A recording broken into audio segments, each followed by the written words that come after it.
cookies baked in space, a lonely Japanese billionaire looking for a girlfriend to take around the moon, a cool new discovery about the Murchison meteorite, and no one could do an abort test quite like SpaceX. It's Talking Science for this Tuesday, January 21, 2020. Dr. Brad Tucker is standing by. Let's get into it.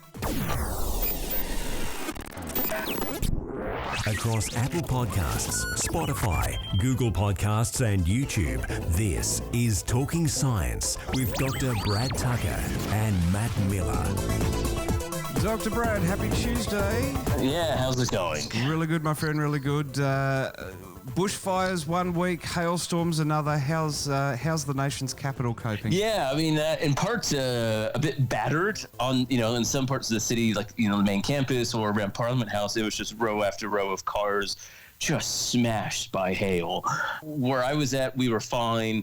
And house was fine, but yeah, lots of other people lost skylights and things like that. I think there was something like 1,900 calls for emergency assistance in a town of 330,000. That's 0.5% the population. That's a lot. It is incredible. And coming up this weekend, we're going to be chatting with Josh Holt from 10 Years First Queensland. He's their weather expert.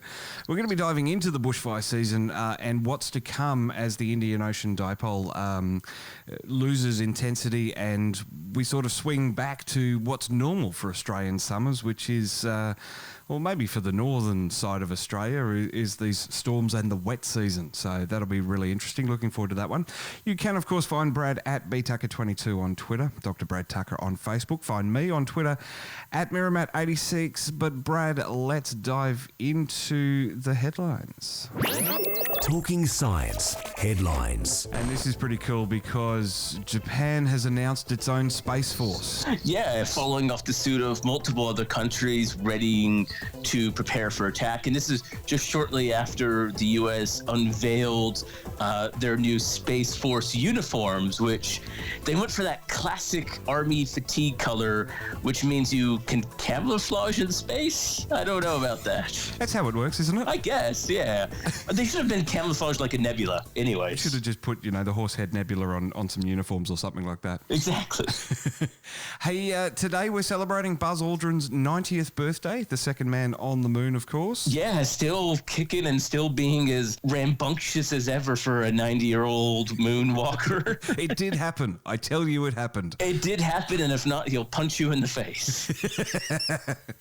And, of course, Jessica Meir and Christina Koch have completed a 7-hour spacewalk just as we record this episode to upgrade a battery on the space station. Yeah, this was shortly after another spacewalk on the weekend, bringing the total of women on EVAs in space actually up dramatically since they've both been on the space station for this past stint. We're equalising the hours out between men and women, which I think is only right to do after all this time. That's right. It's moving in the right direction, especially onward to the moon. Talking Science, stories of the week. All right, now I love this one because we touched on it last week in the headlines. The first cookies baked in space are back on Earth, and they're the cookies from the Doubletree by Hilton, which we got to experience during a Vegas or Bust tour last year. That's right. So, this was put up as an experiment to see, can you bake things in space?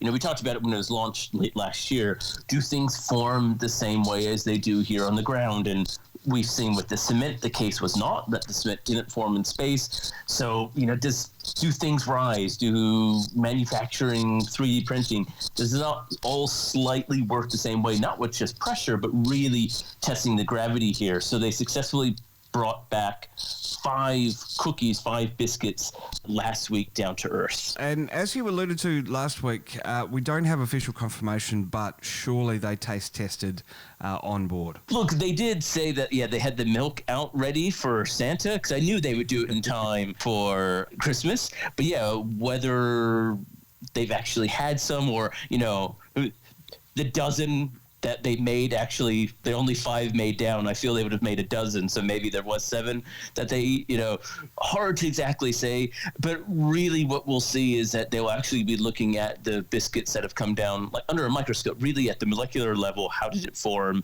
What is the strength? I mean, I guess there might be some taste testing in there quality-wise, but really they're looking at the physical structure here between the two differences. The Japanese billionaire who bought seats on SpaceX's first trip around the moon in 2023 is now looking for a girlfriend to take on that trip.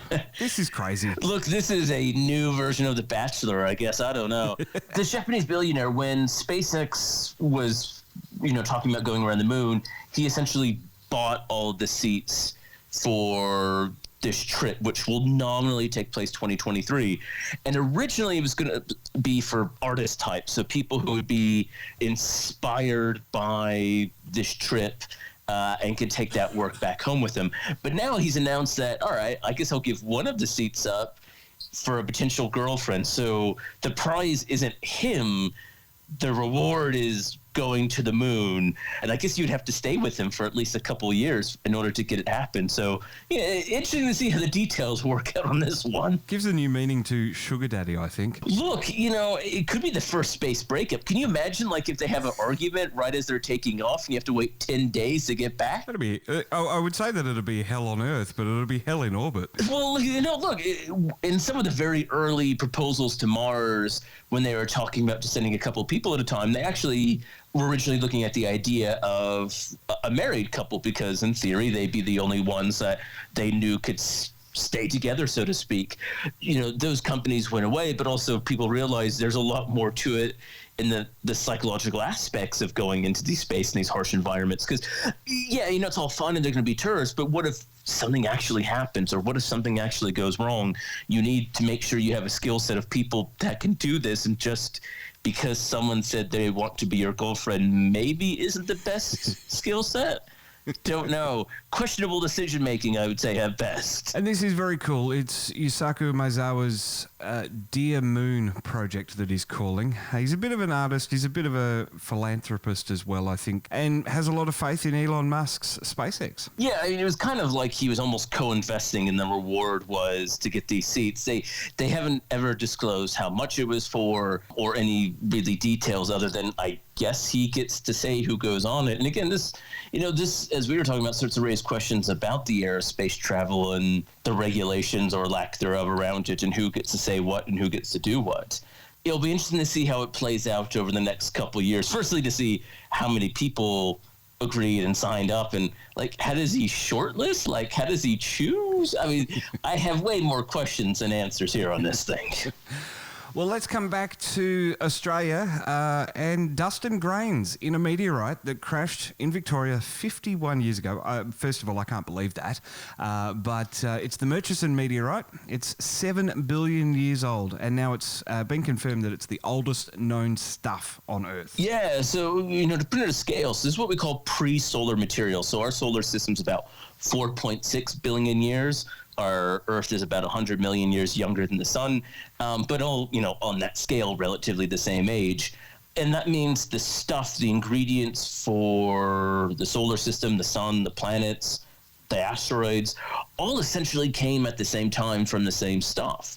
And one of the questions and goals has always been, can we find stuff older than that? Stuff that is not from the solar system, that is from a different set of, a solar system or planet or something like that in the universe or in the galaxy. And the fact that this meteorite contains things that they've been able to date to about 7 billion years old means that, not only is it not from the solar system, but it came from stuff pre the sun, so whatever gave birth to the thing that gave birth to the sun. And in that case proves, not that we needed it, but in a direct way, that there's older star systems out there and planetary systems out there than our own solar system. As Liam Neeson's Qui-Gon Jinn said in The Phantom Menace, there's always a bigger fish. That's right. We kind of know that stars have these cycles, and, we're the third generation, so we came from a star that exploded, and that came from a star that exploded. So this kind of gives us tangible evidence of that second generation. But more importantly, as we discover all of these planets and stuff around our own solar system, when we know the stuff with Kepler and Tess, they're all relatively youngish being a similar age of us, that there is definitely things older than that and definitely things older than our own solar system, and it probably just keeps going back, that planets are not only not a common phenomenon, but a new phenomenon. And it's always nice to get that kind of physical evidence you can literally hold in your hand. We do have one of the fragments of the Murchison meteorite up at Mount Stromlo. It is very cool, and of course geochemists are looking at the ratios of carbon-12 and carbon-13 isotopes in these grains, which are a perfect match to what astronomers are observing in clouds of dust and gas, as you're saying. One example is, or two examples, are the Egg Nebula and the Ring Nebula. Yeah, it's essentially carbon dating, which is kind of cool. You can see the decays and the ratios we know between these atoms, and as you said, it's able to pinpoint exactly the process and where it came from, and to put into scale how things form far off in our solar system. And it's one of the cool reasons why projects like Fireballs in the Sky, which is trying to track meteors as they come into Australia and then recover those meteorites to trace them back to where they came from, is really useful, because again, if you know what the thing is on the ground and how old it is or where it's from and where it came from in space, you can put a more complete picture together of the stuff in our neighborhood. And lastly today, Brad, SpaceX. No one quite does a rocket launch like SpaceX. We've talked about that in the past. Over the weekend, they managed to successfully test the destruction of a rocket. Yeah, it's the one case where you wouldn't get fired if you blew up the rocket. In fact, you get fired if you didn't break up the rocket. Yeah, I know. Kind of funny, isn't that, in this case? Bizarro world. And they were doing the final abort test, and this really is, as it's attached the capsule to the top of the rocket, you want to make sure the capsule can jettison away safely from the rocket if something goes wrong with said rocket. And in order to prove they can do this, and to NASA essentially give the tick of approval for sending humans up, they had to demonstrate that if a rocket malfunctions and goes bad, can they get that capsule away safely? And not just safely, but then also descend at a fast enough rate so you're safe, but also not so fast that you obviously kill the people inside. So definitely kind of finding that right balance, and something that definitely is needed. Very cool that in just under 90 seconds from liftoff, it reached max Q, which is the critical velocity, the maximum aerodynamic pressure on the spacecraft. And basically at that point, it all just happens in such a quick, rapid succession. And one of the crucial things, and the reason that this is such a big milestone, is that SpaceX are using a pull method to escape the crew capsule instead of what has been done in the past, which was the push method. That's right. So, a slightly different method. But as you were saying, this is actually something quite important. In December 2018, we saw when the Soyuz capsule malfunctioned, or the rocket malfunction, that this very thing was put into action. The Soyuz capsule jettisoned away, achieved max Q, came down, and landed safely, and the astronauts were safe. They had no issues. So it's definitely something that they need to be able to have if something goes wrong. Simple times, and sometimes the simple questions of just exploding a rocket to test this, it's what's needed. Obviously, they have to look at the actual onboard data to make sure everything is fine. But once it is, we could see them launching in March. Fantastic, Brad. Well, as I say every week, it is fantastic to talk science with you. Really do appreciate it. And we will catch you next week. Sounds good.